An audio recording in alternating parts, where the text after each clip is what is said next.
Bueno, les damos la más cordial bienvenida a un encuentro más de nuestros miércoles de diversidad e inclusión. Hoy día, como tema, tenemos Resignificando el Sufrimiento y nos va a acompañar Angélica Bretado. Ella es de México, es coach ontológico, también se formó en logoterapia y es también, ahí está muy full con su mindfulness, así que está como practitioner ya en plena formación y fortaleciendo todos esos aprendizajes para ser una linda oferta para todos nosotros. Gracias, Angélica. No sé si quieres agregar algo más de ti para que te puedan conocer también. Yo tengo información privilegiada además porque tuve el honor de que fuera mi alumna cuando se formó como coach, así que muy contenta de tenerte con nosotros. Gracias, Débora. Al contrario, muy agradecida, agradecida con su presencia. Y bueno, pues nada más agregar que además de esa formación, pues tengo otras formaciones un poco más complicadas que te va dando la vida, que es mamá, hija, amiga, pareja, etcétera, ¿no?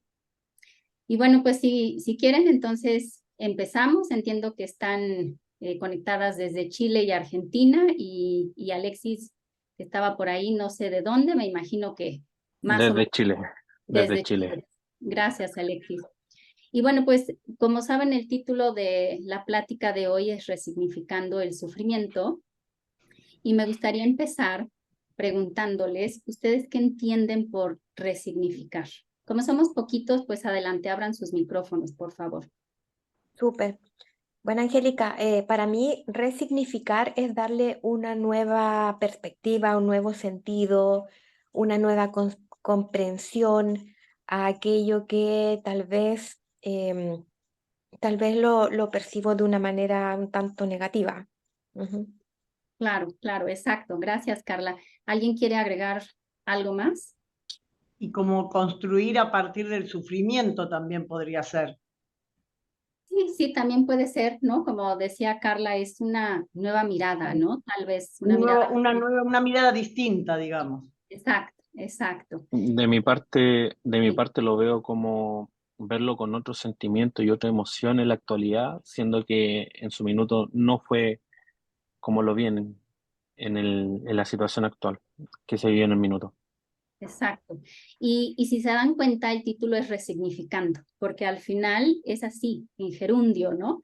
Yo no sé si al día de hoy he terminado de resignificar mi experiencia, es un proceso, es un continuo, y no hay que perder de vista que muchas veces el sufrimiento, los duelos, pues incluso se empalman, ¿no? Y ya no sabes dónde termina uno, dónde empieza el otro, pero ahí la clave está en la actitud que tenemos frente a ellos, en lo que hacemos con ese sufrimiento para que no sea algo estéril. Y bueno, pues retomando la palabra de sufrimiento, yo creo que está por demás que les explique qué es. Me parece que es innato al ser humano y todos de una u otra manera hemos pasado por ahí. Pero lo interesante sería saber cuál creen que es el peor sufrimiento que una persona puede atravesar.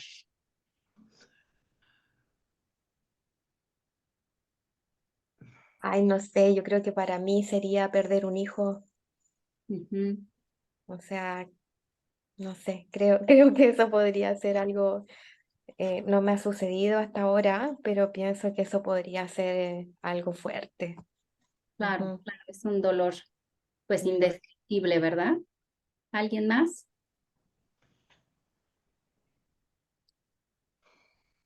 Pues miren, es curioso porque recuerdo que estando en una plática que daba un psiquiatra acerca de tanatología, justamente hacía esta pregunta.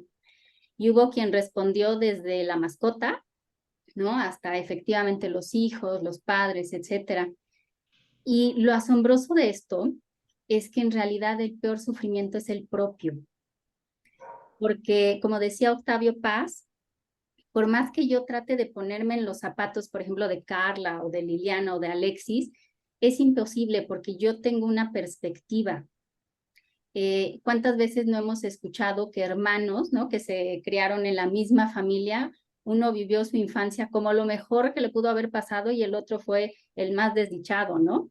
Entonces, de ahí que es muy importante cuando estos sufrimientos llegan a la vida, cuando esta adversidad, pues ver qué podemos hacer con ello, cómo poder cambiar, como les digo, nuestra perspectiva y entender, porque cuando esto nos pasa, cuando la adversidad llega, yo lo veo como que vamos manejando un coche, que es nuestra vida. Y de repente, ¡pum!, llega la adversidad y te pasan al asiento del copiloto, si no es que a la cajuela, ¿no? Cero control, empieza uno a sentirse muy frustrado, incluso a veces hasta victimizarse. Entonces, cuando uno asume una actitud diferente, proactiva, es como volver a entrar o volver a tomar el volante de tu coche. Y bueno, pues desde ahí, ¿no? Desde esta otredad de la que hablaba Octavio Paz, ¿no?, haciendo referencia a que no nos podemos poner exactamente en el lugar del otro, en los zapatos, pero sí desde nuestra humanidad tener un acercamiento y por lo menos tener una idea de lo que el otro está pasando desde mi humanidad. Y desde ahí es de donde les voy a comentar mis experiencias, diciéndoles qué me sirvió, qué no me sirvió, qué he aprendido, y al final, en toda esta retrospectiva, poder hacer un recuento de las herramientas con las que hoy cuento. Y que, bueno, sigo aprendiendo, como les digo, es un proceso. Entonces, bueno, pues como en toda historia, había una vez en un país o en un lugar muy lejano, que para ser prácticos, hace 25 años en la Ciudad de México, pues acababa yo de terminar mi licenciatura y entré a trabajar en un banco transnacional muy grande con una oficina de representación en México. Entré en la recepción, eventualmente me empecé a colar ahí en las diferentes áreas para conocer el negocio y ver qué me llamaba la atención, y pues resulta que el área de promoción, la parte de la banca, me cautivó. Me enamoró y me dejó apantallada la dinámica, la adrenalina, el glamour, ¿por qué no decirlo?, ¿no? Las cifras y las personalidades que llegaban al banco. Y pues yo en ese momento tenía 25 años y dije, yo de aquí soy, yo quiero esto es el sinónimo para mí del éxito. Entonces, bueno, me empecé a mover buscando oportunidades. Finalmente conseguí una entrevista muy buena y al final de la entrevista me pregunta la directora de Recursos Humanos, oye, Angélica, veo que estás muy joven y estás casada. ¿Cuáles son tus planes para tener familia? Y fuera de broma, en ese momento, bueno, ni por aquí me pasaba, ¿no?, que quisiera yo tener hijos. Yo lo que quería era focalizarme en mi carrera. Y fue justamente lo que le comenté, ¿no? Entonces, bueno, salí feliz de la entrevista diciendo, ya la hice, el puesto estaba súper interesante. Y pues a los pocos días me entero que estoy embarazada. Fue todo un shock, fue una mezcla de emociones, pero eventualmente, bueno, hice las paces con esto y junto con mi esposo en ese entonces dijimos, bueno, pues mientras dedícate a tu embarazo, ¿no? Vamos a disfrutarlo, y efectivamente mi embarazo fue espectacular, cero molestias, al grado en el que les digo, ¿no? Estaba yo ya embarazada y bueno, ni en cuenta.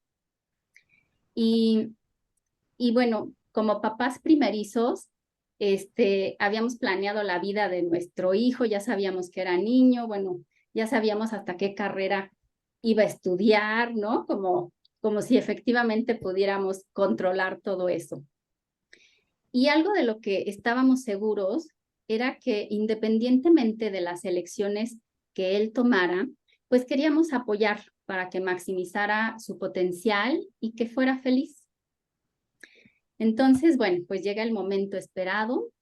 Estamos en la sala de parto y pues dentro de toda la conmoción que había, llega en el momento en el que nace Leonardo.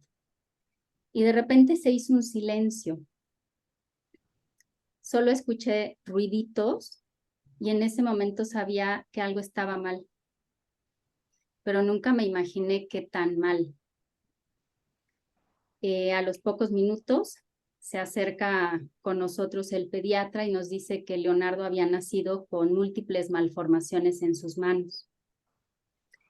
Y que bueno, iban a ver sobre el transcurso de las horas, iban a continuar explorando, pero que él esperaba que solo fuera eso, ¿no? En menos de 24 horas, resulta que sí habían encontrado características en Leonardo que le llamaban mucho la atención al pediatra. Mandó llamar a una genetista y la genetista, como les digo, en menos de 24 horas dio un diagnóstico. Leonardo había nacido con síndrome Cornelia de Lange y el síndrome Cornelia de Lange se caracteriza por una serie de retrasos a nivel psicomotor. Se sabía que el retraso podía ser desde leve hasta severo, y que estaba registrado que en los casos de un retraso mayor los niños nacían con malformaciones en las extremidades. En ese momento, bueno, no hay palabras incluso que tenga al día de hoy que pueda describir el dolor que yo sentí. Fue una especie de como estar como en una película en cámara lenta, ¿no? Que sentía un dolor en el pecho, una conmoción. O sea, ese niño que tanto habíamos esperado, la verdad es que nunca llegó. Y en lugar de este niño deseado, pues estaba Leonardo y tocaba pues aprender a lidiar con toda esta situación que traía, todo este contexto, ¿no? Y que pues la verdad es que había muchísima incertidumbre. Y en ese momento literalmente yo no sabía si salir corriendo, aventarme por la ventana, fuera de broma. Y recuerdo claramente que me pregunté, porque insisto, tenía yo 25 años para lidiar con esta adversidad, ¿no? Sentía que mi vida se había acabado y me pregunté si volvería a sonreír. Eventualmente pasó el tiempo, elegí quedarme como mamá de tiempo completo y posponer mi sueño de ser banquera, ¿no? Sabía que a lo mejor algún día lo iba a lograr, pero no sabía cuándo. Iba a dedicarme a mi hijo. Y bueno, fue pasando, como les digo, el tiempo. Eventualmente me volví a embarazar, nació mi hija Andrea. De hecho, aquí esta foto es de mis hijos haciendo unas travesuras bárbaras, ¿no? Porque pues estábamos logrando justamente que Leonardo, dentro de lo que cabe, maximizara su potencial y tuviera una infancia feliz junto a su hermana, ¿no? No fue un camino fácil, ni tampoco fue un crecimiento, un aprendizaje de forma continua ascendente. Tuve muchos errores, ¿no? Muchos aciertos y desaciertos, pero gracias a eso fue que hoy puedo ver en retrospectiva y hay muchas cosas que precisamente porque no me funcionaron es que pude llegar a otras conclusiones. Dentro de este tiempo, pues sí, efectivamente volví a sonreír, pero también me di cuenta que eventualmente empezaba yo a presentar pues síntomas y enfermedades muy raras. Y con cada uno de los médicos a los que yo iba, pues me acababan recetando ansiolíticos, antidepresivos, pastillas para dormir. Y llegó un momento en el que estoy tomando estos medicamentos de manera pues continua. Entonces estaba, por supuesto, no hay nada como estar dopada con receta médica, ¿verdad? En ese momento pues era lo que me ayudaba a poder con esta situación, ¿no? Y como les digo, a sonreír.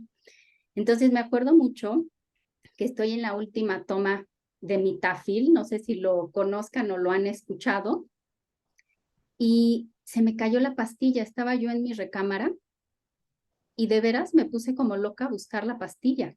Moví muebles, moví la cama y afortunadamente me pude ver como a la distancia en ese momento y darme cuenta que parecía yo drogadicta.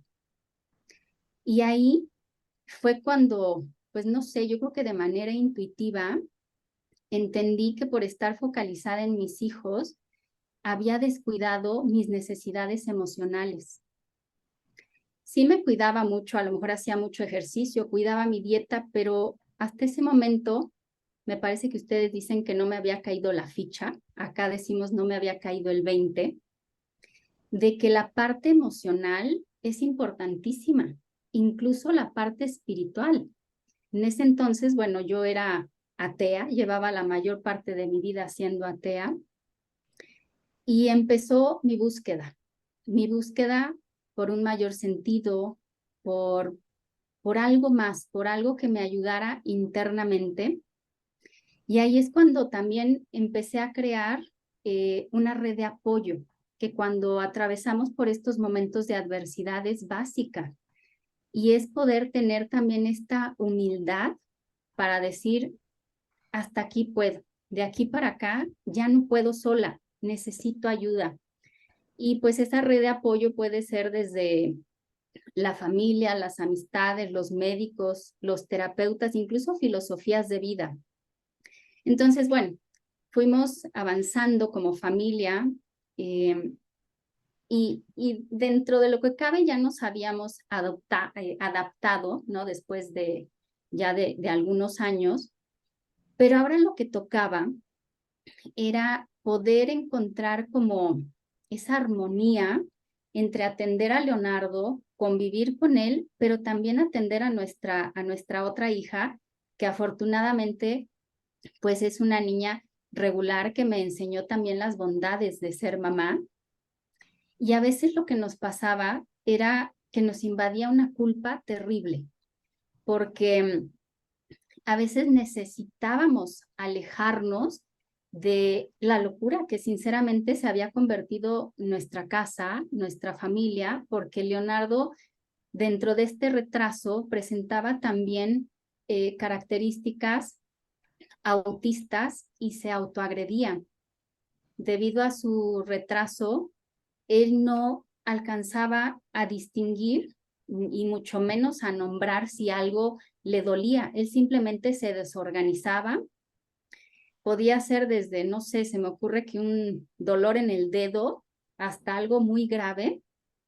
Y para él es como si fuera lo mismo. Se desorganizaba, se empezaba a golpear en las paredes, gritaba. Leonardo nunca habló, solo emitió sonidos guturales, llanto y gritos.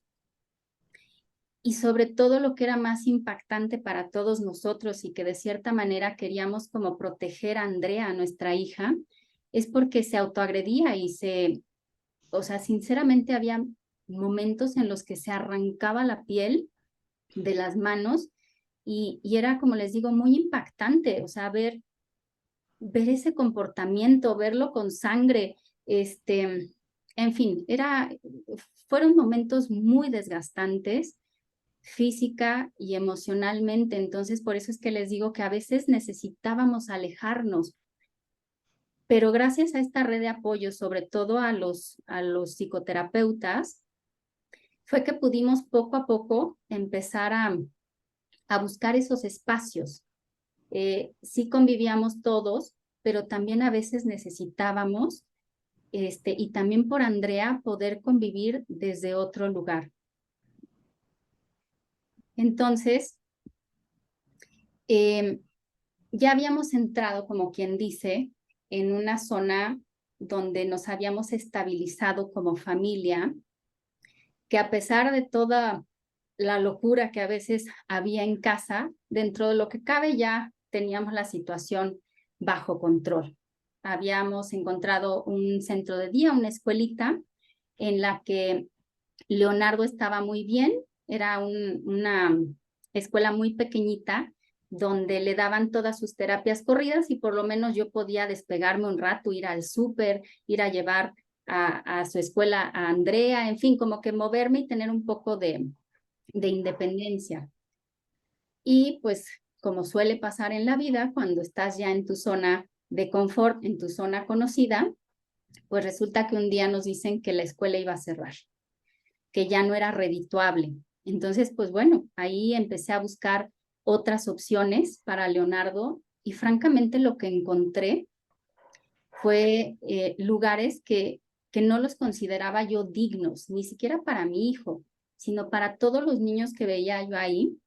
Y claro, les estoy hablando de hace como 18 años o algo así, ¿no?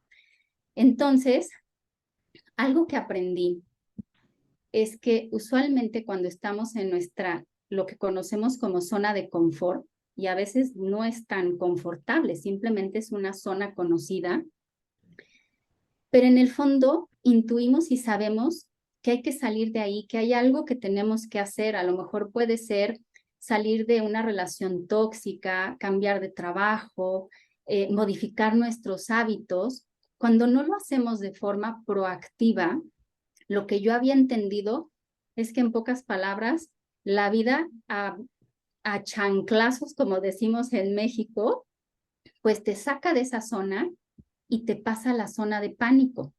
Pero es horrible estar en la zona de pánico. Eso yo ya lo había vivido con el nacimiento de Leonardo y no quería que me volviera a pasar. Lo ideal es poder entrar en esta zona de reto, de aprendizaje, donde uno, nuevamente, tomando el control del volante, puede ir como saliendo poco a poquito, ¿no? Arañando a lo mejor un poquito el miedo, pero estando uno un poquito más en control. Y así, después de estar viendo todas estas opciones, pues entre el que era mi esposo en ese momento, la directora de la escuela y la principal terapeuta de Leonardo y yo, decidimos montar una fundación. Esta fundación se llama Pasos, está aquí en la Ciudad de México y sigue funcionando a la fecha. Lleva más de 15 años operando, atendiendo a niños con discapacidad severa. A través de esta fundación, yo pude empezar a hacer un reciclaje existencial, aunque en ese momento no sabía este concepto, pero dentro de toda esta búsqueda que empecé a hacer después de que me di cuenta que parecía drogadicta buscando mi chocho, empecé a experimentar con medicina alternativa, diferentes tipos de terapia, filosofías de vida, pero fue hasta que fundamos esta organización donde me di cuenta que realmente empecé a sanar. Fue como un salto cuántico para mí, porque en este dando y dando fue que dejé de verme el ombligo, dejé de ver mi sufrimiento y pude empezar a través de esta otredad que les hablaba hace rato, pude empezar a tratar de imaginarme, porque yo estaba en esas circunstancias también, a imaginarme lo que los demás estaban pasando y acompañarlos desde ahí.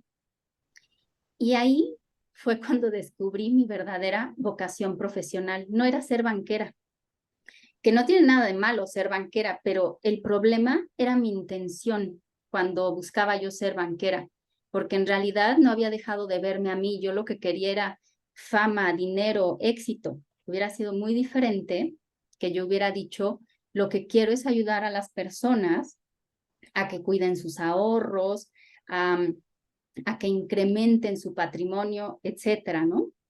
Entonces, a través de este reciclaje existencial, que como su nombre lo dice, es volver a utilizar algo que nosotros ya vivimos y que otra persona lo pueda utilizar, porque incluso no hay que perder de vista que dentro de la enfermedad y de la adversidad también tenemos una responsabilidad. Y aquí quiero mencionar que la palabra responsabilidad viene de respondere, de cómo voy a responder frente a eso, a ese reto que la vida me está poniendo enfrente. Porque además, y bueno, esta imagen la verdad es que es de mi perrita que me dio mucha risa, porque siempre hay alguien que nos está viendo.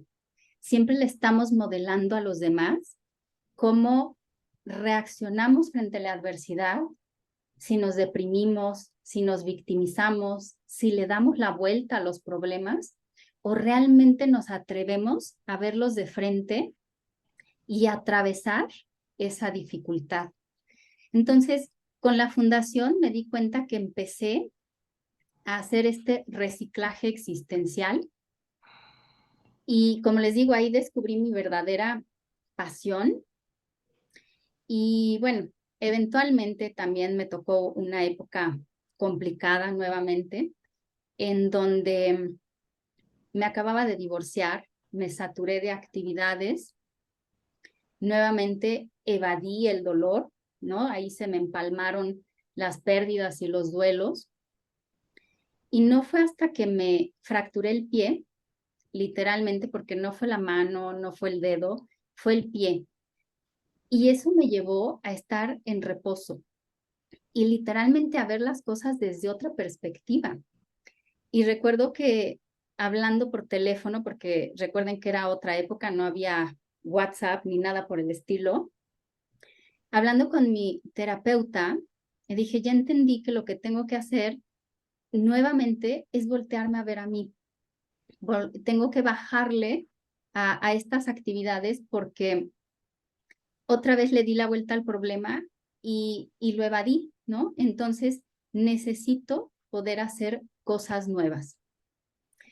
Y fue cuando empecé toda mi formación, ¿no? Como coach ontológico, empecé a estudiar también análisis existencial y logoterapia, mindfulness, en particular el método MBSR, que es el método más estudiado y con mayor respaldo científico, que ayuda a reducir el estrés.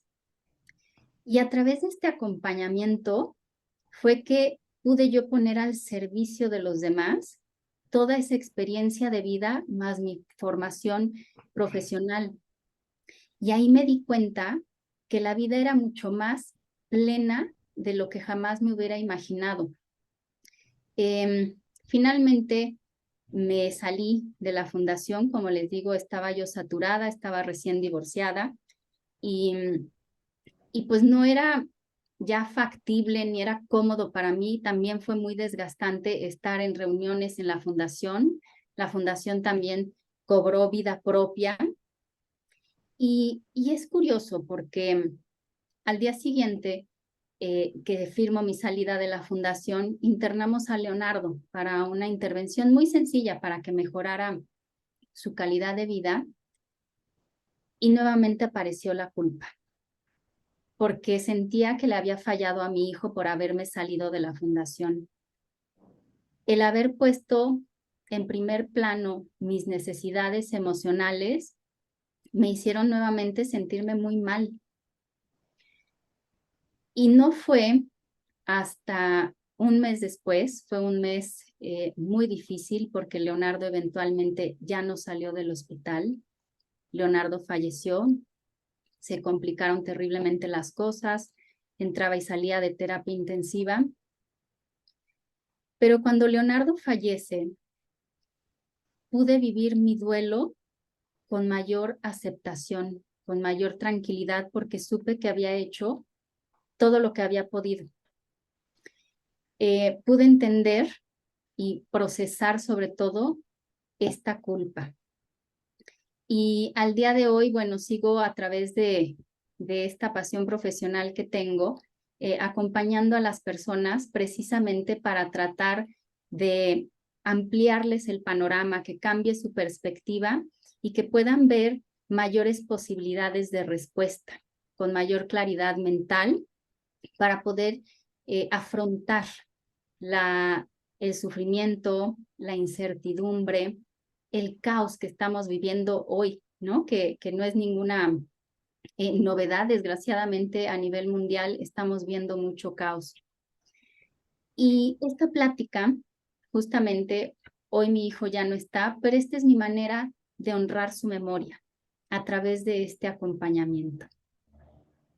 Y bueno, pues para empezar a cerrar mi plática, me gustaría compartir con ustedes un experimento y un ejercicio que a mí me han servido mucho, que eventualmente, aunque los vuelvo a ver, me recuerdan algo muy importante.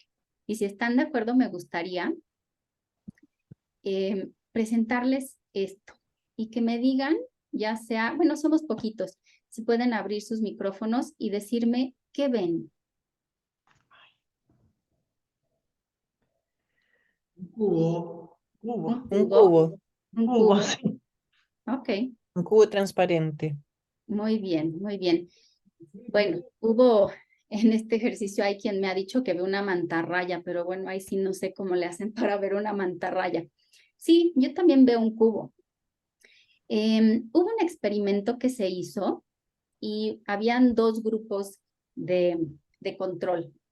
El primer grupo tenían cierto nivel educativo, cierta instrucción académica, y el otro no tenía instrucción académica. Entonces les dieron palitos de estos como de paleta a batelenguas, no sé si los ubican, y les dieron pegamento. Y la instrucción fue, queremos que construyas lo que ves. Y efectivamente, el primer grupo construyó un cubo. ¿Pero qué creen que construyó el segundo grupo?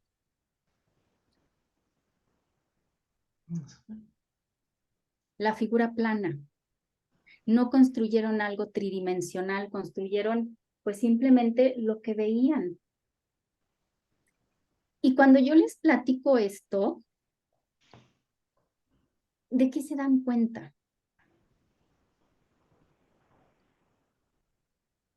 ¿Qué representa este experimento para ustedes? Tipo de observador estoy siendo. El tipo de observador que está haciendo. Gracias, Dino. Lo que representa también es que tanto a nivel sociedad, familia, cultura, estamos condicionados.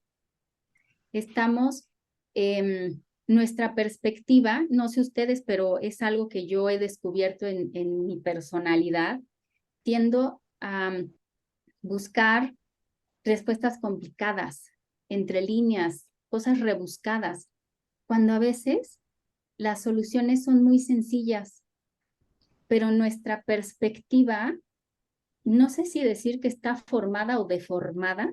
Un maestro solía decir que los adultos estamos adulterados. Entonces, a veces, frente a la adversidad, las soluciones son mucho más sencillas de lo que podemos percibir de entrada. ¿Qué opinan de esto?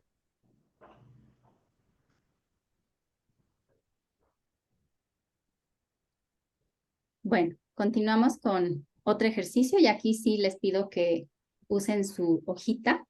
Este ejercicio se llama de los 9 puntos y hay que seguir estas instrucciones. Es unir todos los puntos sin separar el lápiz con 4 líneas rectas y tienen que pasar por cada uno de los puntos sin repetir ninguno.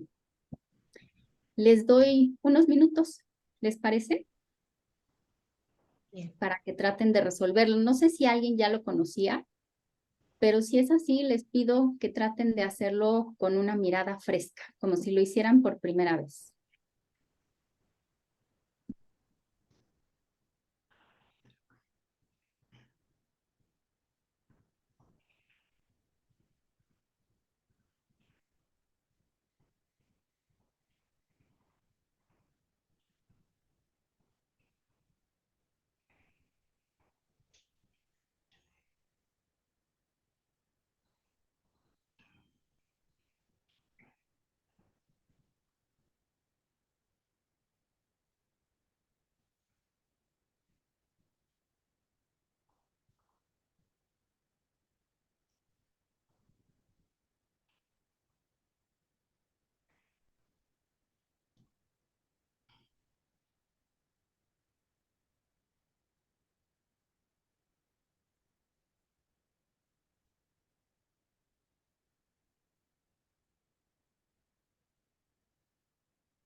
Muy bien, Janine, ya vi que ya terminaste.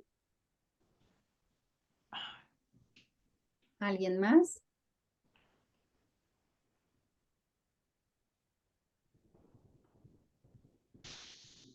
Alexi también, gracias.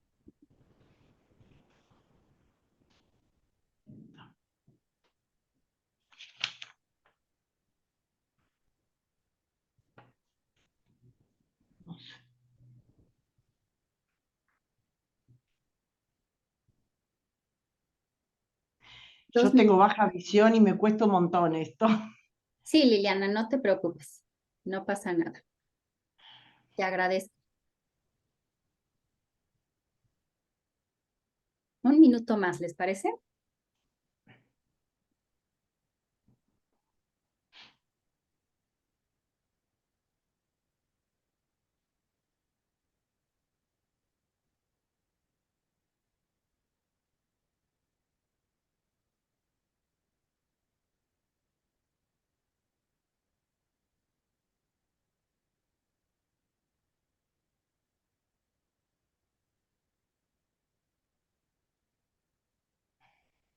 Bueno, si quieren, continuamos. Para empezar, ¿alguien lo pudo resolver siguiendo las instrucciones? Janine, tú me dijiste, ajá, si quieres abrir tu micrófono, ¿cuál fue tu experiencia? No, la verdad que no me costó mucho encontrarlo con 4 trazas. Ok, bueno, ahorita les voy a enseñar la respuesta y vemos si es la misma. Alexis, por ahí creo que también lo había resuelto. Sí, lo pude resolver y me expandí. Ah, muy bien. Pues sí, aquí está la respuesta.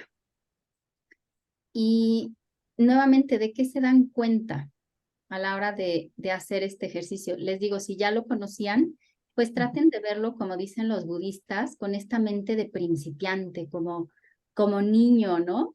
Desde esta inocencia. ¿Qué les dice esto en su vida?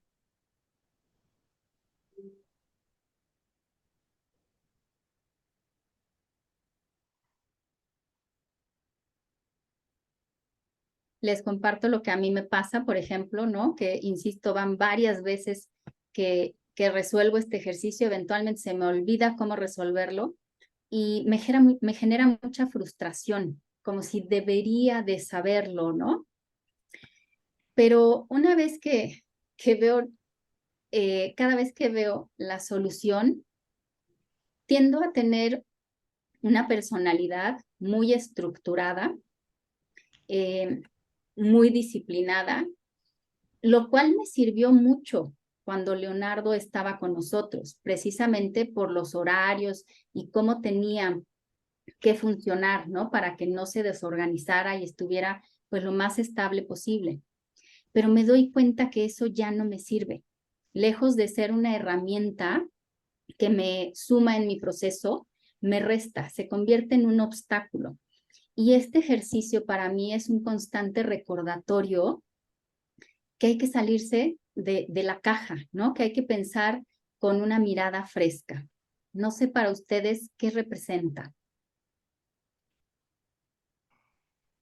En mi caso, Sí, comenté que expandirme es expand. no pensar en los 9 puntos, No pensar porque en si qué. en los 9 puntos, en los nueve Ah, puntos me limito.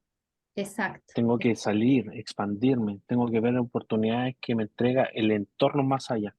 Uh-huh. Y esto, por ejemplo, me da curiosidad, ¿cómo lo aplicas en tu día a día? Saliendo de una zona de confort constante. Créeme que este último año ha sido de una manera impresionante. Uh-huh. Me he capacitado de manera fuera de lo normal o convencional Uh-huh. y creo que de todo he podido rescatar algo tremendamente de valor y poderlo traducir no solo en mi mundo profesional, sino que también de relaciones. Muy bien, muchas gracias, Alexis. Aquí, por ejemplo, yo te comparto algo que también me ha pasado a mí y como les decía, esa zona de confort tiene una zona de aprendizaje, pero también tiene una zona de pánico. Ya vemos personas que tenemos esa tendencia estoica y yo me doy cuenta que seguido me violento, me obligo saliendo de esta zona de confort, pero me aviento, como les digo, a la zona de pánico. Y para mí ha sido un verdadero reto encontrar esa armonía en donde sí me salgo, pero no tanto, ¿no? Entonces, bueno, nada más aquí, insisto, les comparto lo que a mí me pasa. Te felicito, Alexis, ¿no? Por estar constantemente saliendo de esa zona conocida. Y justo ahí es donde a veces encontramos grandes tesoros. ¿Alguien más quiere compartir? Si no, para ir cerrando la plática de hoy. Si quieres, Bueno, te comparte para que nos veamos entre todos. sí, ¿O voy te a queda más? nada más 2 láminas y bueno, ya hablé mucho de Leonardo, se los quiero presentar, porque como dice mi maestra Débora, el tamaño de mi mundo es lo que puedo dar. Este es Leonardo y desde toda esta experiencia de dolor, de sufrimiento, pero también de gozo, es que realizo mi acompañamiento justamente desde mi humanidad. Lo pongo sobre la mesa y me he dado cuenta que me ha servido mucho para relacionarme justamente con mis clientes. No ha sido fácil, sinceramente, esta parte de vulnerarme me cuesta trabajo. Al día de hoy me sigue costando trabajo, pero es más mi afán de compartir, de acompañar, que ese miedo, ¿no? Pues a veces hasta fobia que me genera compartir desde ahí. Entonces, mi invitación es a que justamente se atrevan a vulnerarse, a ponerlo sobre la mesa, porque ahí es donde pueden resignificar su sufrimiento. Y bueno, nada más como conclusiones, les quiero dejar estos puntos, ¿no? Por si quieren tomar una captura de pantalla, porque no es lo mismo vivir resignado que en aceptación. Muy probablemente yo al principio estaba resignada. Cuando uno está resignado, literalmente yo como lo veo es cuando te tragas un bocado, cuando no lo procesas ni lo digieres y te sientes incómoda, pesada, lo vives desde el resentimiento. Pero cuando logras aceptarlo, que insisto, es un proceso y no es fácil, se vive con una mayor paz. También incluso aprendí a apreciar este mundo de discapacidad que fue totalmente nuevo para mí.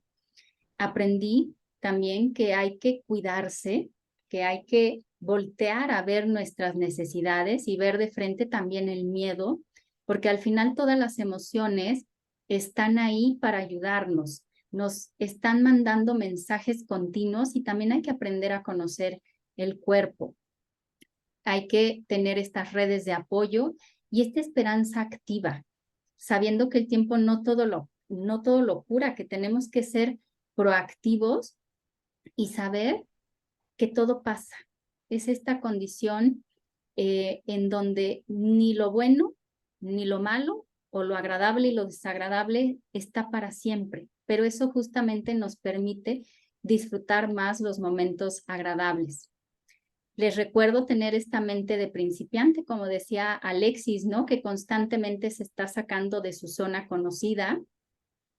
Y algo que a mí me ha costado muchísimo trabajo es integrar el humor a mi vida, ¿no? Como les digo, por esta tendencia que tengo, pero es este humor donde uno tiene la capacidad de reírse de nuestra propia adversidad. No como a los mexicanos que nos encanta el sarcasmo y burlarnos de la gente, no va por ahí. Es poderse reír de los propios errores. Y dentro de este reciclaje existencial, pues saber que existe una responsabilidad incluso frente a la adversidad. Y poder salir de uno mismo nos permite conectar con los demás, pudiendo encontrar mayor sentido al sufrimiento. Pues dejo de compartir pantalla y no sé si tengan algún comentario. Yo tengo un comentario. Hace Sí. poco un poco salí del sistema educativo, trabajé siempre con personas con discapacidad y yo detecté, y ahora lo confirmo, pasa lo mismo en Argentina, en México y me parece que en todos lados, que nadie se ocupa de los padres que tienen hijos con discapacidad. Ni en las instituciones educativas, ni en las instituciones de salud, siempre es el niño el que recibe toda la atención y quedan como marginados y abandonados los padres. Y siempre es el mismo resultado, ¿no? Según mi estudio, eh, terminan las madres solas con el chico, con el hijo. Existen separaciones, divorcios por determinadas causas, pero siempre terminan solas a cargo de su hijo con discapacidad. Y está bueno esto de la fundación, de que se ocupen de las personas, pero habría que hacer más hincapié en ocuparse de los padres. Los padres porque realmente son los que postergan, los que cargan la culpa, y los que terminan sufriendo. No sé, yo tengo una teoría de que cuando nace el chico, el hijo con discapacidad, hay que elaborar un duelo. Hay Ese que, hijo- perdón. elaborar un duelo, Ah, porque sí. el hijo deseado no está, Ujú, bueno, se perdió. claro. Y hay otro hijo que nunca lo pensaron y hay que convivir con eso. O sea que está bueno y habría que profundizar más desde el coaching o desde donde sea, ocuparse de los padres. Yo a modo eh, desinteresado, tengo charlas por ahí con algunos padres, ahora que estoy fuera del sistema, pero no alcanza. Tiene que ser algo más sistemático, más duradero en el tiempo, realmente se atienda a los padres de manera integral, ¿no? De lo espiritual, de lo biológico, de que quedan abandonados. Y con un montón de desconocimiento, tienen que por sus propios medios investigar qué tiene su hijo. Porque la información que reciben de salud tampoco es. Y bueno, manos a la obra. Sí, Dino, entiendo y sí, coincido contigo. Efectivamente, yo también atravesé eso. De hecho, ese es uno de los propósitos y fue una de los objetivos de la fundación en su momento, precisamente por esa soledad que atravesamos, porque incluso hubo un momento en una de estas crisis de Leonardo en donde no podíamos ni siquiera internarlo en un hospital privado ni del gobierno por las necesidades justamente que tenía. Y Leonardo tenía un paidopsiquiatra y justo lo que decía el psiquiatra es que el niño no tiene problemas psiquiátricos, pero necesitamos un lugar donde lo podamos internar y hacerle una serie de estudios para saber qué le está pasando. Y me acuerdo que en esa ocasión lo llevé a un hospital muy grande en la Ciudad de México, si no es que es el más grande en la República. Y bueno, como los coches, mi hijo lo llevé y se portó de maravilla, ¿no? Entonces, bueno, no me lo aceptaron, pero me acuerdo que le hablé llorando al psiquiatra y le dije, ya no sé qué hacer. Y el psiquiatra me contestó lo mismo, yo tampoco sé qué hacer. Finalmente, bueno, lo pudimos internar en una ala psiquiátrica de un hospital privado, pero sí, esto que dices es real. Te estoy hablando de hace, no sé, como 15 años, pero desgraciadamente sigue pasando y creo que lo que hay que hacer es comunidad, porque incluso de esa manera se facilita. Y si nos vamos un poquito más lejos, incluso a través de la comunidad, es que hasta podemos mejorar la salud porque nos sentimos acompañados, ¿no? Influye hasta en los telómeros. No sé si han escuchado hablar de eso, que la telomerasa es la encargada del envejecimiento. Entonces, a través de la comunidad, a través de este acompañamiento, es que incluso se puede revertir esta parte del acortamiento de los telómeros. Entonces, bueno, pues sí, hay que seguir trabajando en eso. Dino, muchas gracias. Gracias a vos por compartir tu experiencia. Un placer. ¿Alguien más? Si no, para... Sí, Débora. Muchas gracias por traerte, por este desafío que sé lo que ha significado para ti el llegar acá a este momento, ¿no? De compartir tu historia y de ver cómo desde el mundo del coaching también, cuál es nuestra responsabilidad o cuáles son nuestros espacios de oportunidad o territorios por conquistar también para hacer ofertas. Entonces me parece que desde la sensibilización, desde el poder escucharnos, poder mirar que hay infinitas posibilidades para poder acompañar. No sé si tienen preguntas, comentarios, Yani, Marce, Lili, Carlita ahí que está sin cámara o Cristian. Débora, por mi parte, solo admirar el coraje de Angélica, tremenda experiencia, y contarlo desde esa tranquilidad y paz, la verdad que conmueve, solamente gratitud, mucho amor y un tremendo abrazo para ti, Angélica, y muchas gracias por compartir tu experiencia. Al contrario, Janine, muchísimas gracias. No es de a gratis. Ha sido un trabajo muy fuerte, incluso recientemente, ¿no? También a través del acompañamiento de mi maestra Débora, pero como les decía hace rato, ¿no? Es más grande mi afán de compartir y de acompañar que solo estar viendo mi dolor. Gracias, Janine. Gracias a ti. Bueno, pues si no hay algún otro comentario, creo que con esto cerramos la plática de hoy. Muy agradecida de su presencia, de sus aportaciones, y espero verlos muy pronto. Gracias, Débora. Muchas gracias a ti y Gracias, gracias buenas a noches a todos por todos. haber Gracias, venido. Débora, por el Buenas tiempo. noches. Gracias.